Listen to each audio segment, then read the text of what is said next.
Yes, my dear friends, in this lesson we will learn the method necessary to send data to our Arduino board. So let's get started. For this, let's move to our project folder and let's create a new Python file here. Let the Python file name be, for example, serial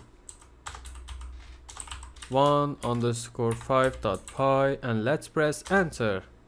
Alright, now that we have information about our class, so now let's learn about the write method in our class. This method is our method that allows us to send signals from Python to our Arduino board. We will use it very often when we realize our projects in the future.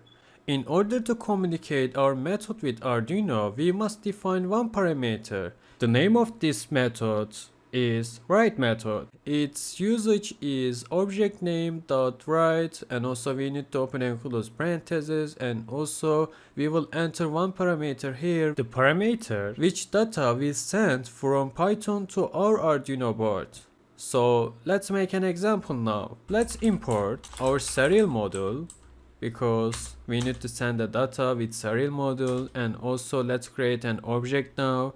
Let the object name be, for example, Arduino_port and put an equal sign, and let's call serial class in serial module open and close parentheses.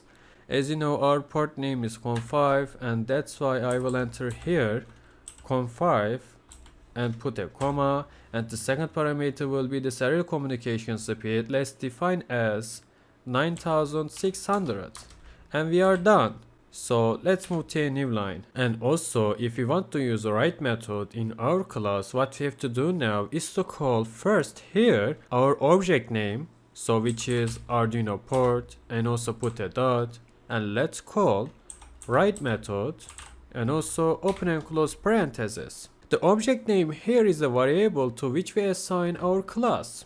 So here is our Arduino port, and also in the parentheses we need to define first letter B. So why did we enter letter B here? Because the letter B which we defined in the write method allows us to send the data in byte type to the Arduino board. Also, when sending data to Arduino, we always need to send it in byte type. The reason for this is that when we send the data we send in bytes, the Arduino board understands the sent data.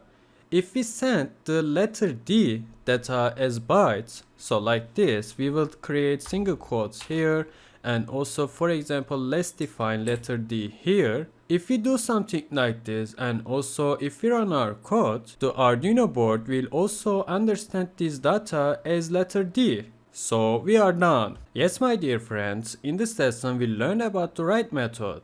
So now let's continue with our other lessons.